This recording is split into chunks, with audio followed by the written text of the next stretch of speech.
on this map, and so we're trying to take it out.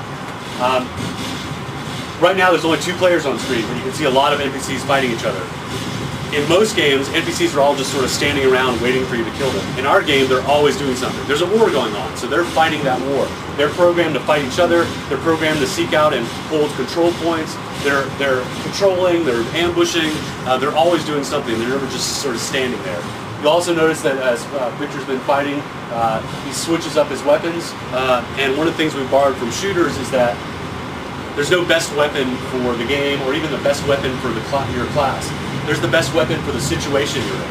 And for instance, if you're attacking a group of a group of creatures, you're going to want to use something like a flamethrower or a machine gun, something that hits multiple targets at once. If you want to pick off single targets, you want to use something like the rifle or pistol.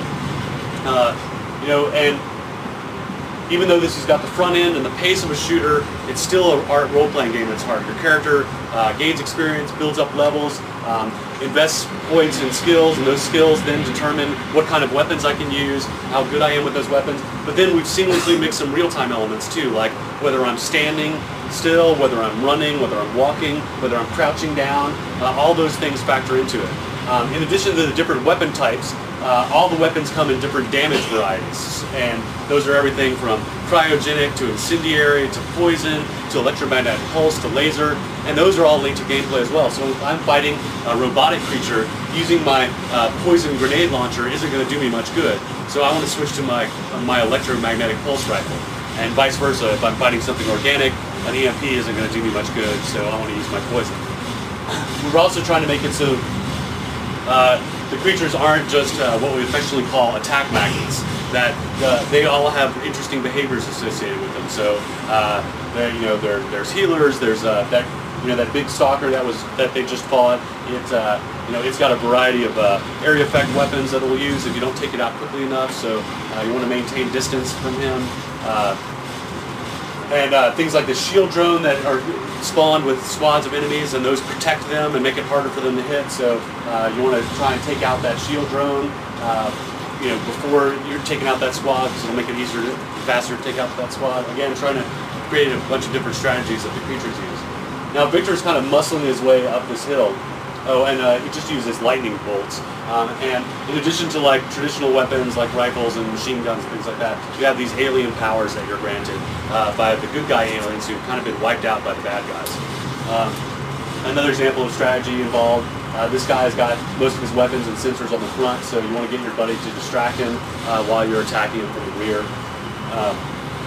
Anyway, Victor's kind of muscling his way up here. We learned from one of the NPCs that the factory is just over this occupied hill. If we had a little bit more time, we could have gone on some side missions that would have freed up more reinforcements, opened up some landing pads, so those drop ships that swooped in would have dropped off more NPCs on your side. Again, multiple solutions to the problems. Now we've found the factory. Unfortunately, this boss creature has dropped in our way, the Juggernaut, and he has a variety of attacks that he uses. If you maintain this distance, he's going to use one of his mortar barrages, and as soon as you see that go off, you want to run away from the place you were standing because it's targeted there. So then you're going to go like, okay, well, I don't want to maintain range. I want to get in close. Well, if you do that, then he's got a debuff weapon that he'll use against you. That'll weaken you, take you out. So you kind of have to vary where you are fighting that guy. Too close or too far away. Mix it up. Again, various strategies that these guys use. That's the debuff attack right there. So once we're able to take him out, we'll be able to get inside the base. And what we learned from one of the NPCs that we talked to earlier was that the front gates to this base are locked, and so we need a key. Well, conveniently for demo purposes, it's hidden under the front mat. So Victor just picked up the key. Now he's going to unlock this laser grid door. And this is just an example of some of the object interaction you'll participate in these instance spaces, where it isn't just a run and gun, and you actually get to interact with the environment much more like you would find in a single-player game. And all these instance spaces are linked in an overall story arc for the planet. For instance, the planet we're on right now, Forius, is a forest planet, and so the story arc is about the ecology and environmental damage, and you sort of learn about that as you're playing through it. Richard Garrett's the executive producer, so he feels very strongly about telling stories like that. While we're running through the base, I want to have multiple versions of my medic. So I've got my medic who's more geared towards assault with a little bit of healing, or the guy who's mostly healing with a little bit of assault.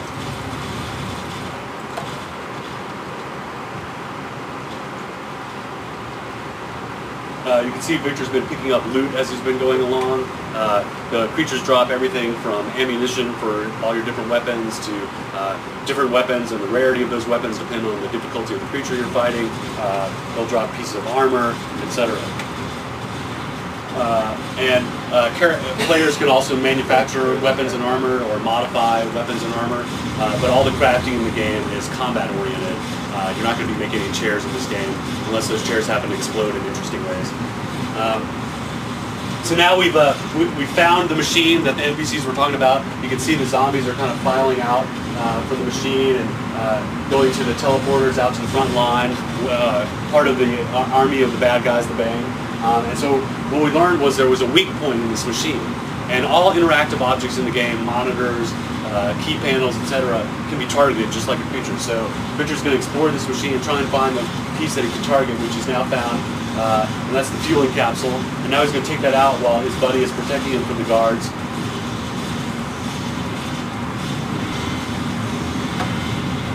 We happened to be a little too close when we blew it up, so it did a little damage to us. Now we're going to turn in the mission. Tabula Rasa is very mission driven. We never want the player wondering, where do I go next? What am I going to do? Instead, we want them thinking, well, which of the many missions that are available to me should I take right now? Again, and this is where you earn the bulk of your experience. However, you do get experience from killing creatures as well, and teleporters.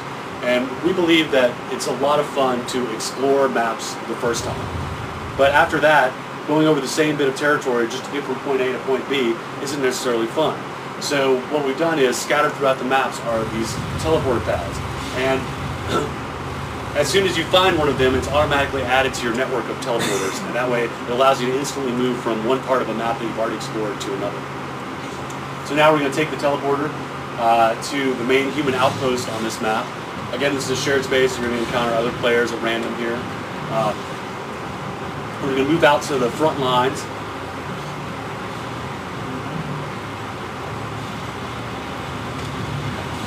And Victor is actually running over towards a control point. And these control points are scattered throughout these shared maps. And these control points are linked to variables in the environment. Things like where you respawn when you die, what missions are available to you, what shopkeepers are around.